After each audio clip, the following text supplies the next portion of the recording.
jifunze kukabili hali zote. Shinda vita vyote. Sio tu unashinda vita hii hapa bwana, mimi ilishanishinda. Kama Kristo alivyoshinda yote, tunavikwa uwezo wa kushinda vita vyovyote, kwenye mazingira yoyote, kwenye hali zozote.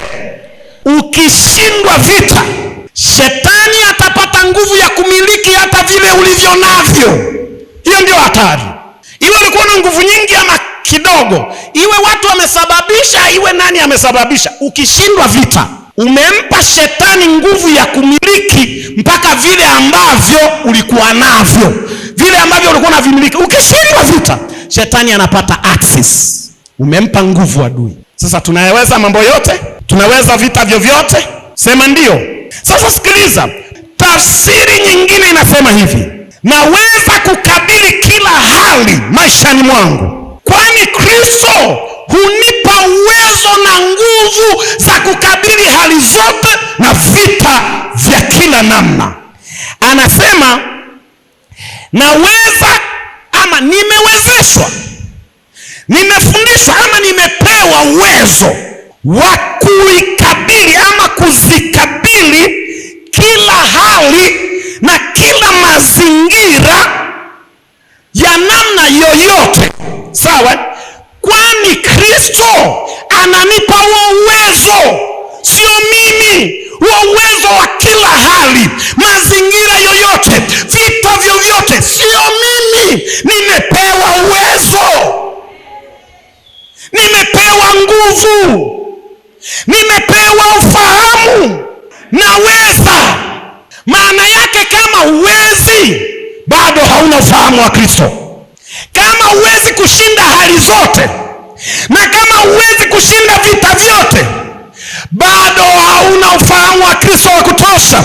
Bado unahitaji kukaa darasani zaidi, bado unapaswa kuomba zaidi, bado unapaswa kujifunza zaidi miguuni pa Kristo. Katika hali zote mimi ninaridhika. Yoyote ninayoyapitia ninaridhika. Changamoto zozote ninazozipitia ninaridhika. Lakini maana yake ni nini? Paulo anaangalia sana kuridhishwa na mahusiano yake na Kristo, sio kuridhika na kitu ambacho yeye amefanikiwa vya mwilini, ama ameshinda vita, ama amefanikiwa kwenye hiki ama kile. Anapima mahusiano yake na Kristo kwenye mazingira yoyote. Sawa? Kwenye hali zozote. Hata anapoingia kwenye vita, anapima mahusiano yake na Kristo. Anaridhika kwamba niko sawa na nina uhakika wa kushinda hii vita. Anasema ninaridhika hata kama ninapita kwenye wakati mgumu, hata kama ninapita kwenye njaa, kwenye uhitaji, kwenye vita, kwenye hali zozote. Nimeridhika pale ninapoangalia hali yangu ya kiroho, ya kimahusiano na Kristo. Napata tafsiri kwamba niko sawa. Kama niko sawa, ninaridhika kwamba hali hii ni ya kitambo tu, maana hapa napo kuna mission inatakiwa itekelezwe na mimi. Ninaridhika. Lakini kama mahusiano yako hayako sawa na Kristo, hapo hakuna kuridhika, hata kama utafanikiwa kwenye misheni ya kibinadamu. Anasema nimejifunza siri ya kuridhika katika kila hali.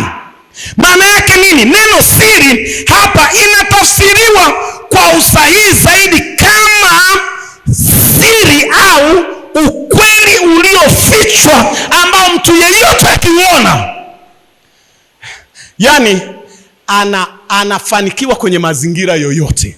Na siri hiyo ni kumjua Kristo na uweza wa kufufuka kwake. Hivi unajua kwamba ushindi ambao Yesu aliishi hapa duniani, akashinda mifumo ya ulimwengu, akashinda jiografia za kiulimwengu, akashinda vitu vyote unavyoweza kuvisema hapa duniani.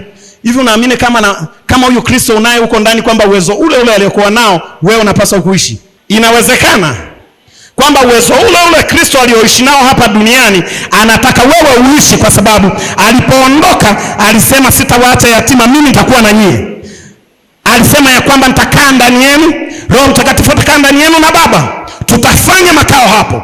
Maana yake uwezo ule ambao Kristo alikuwa nao hapa duniani, wewe unao, ili uweze kushinda hali zote, mazingira yoyote, vita vyovyote, na ufanikiwe kwenye hali zote.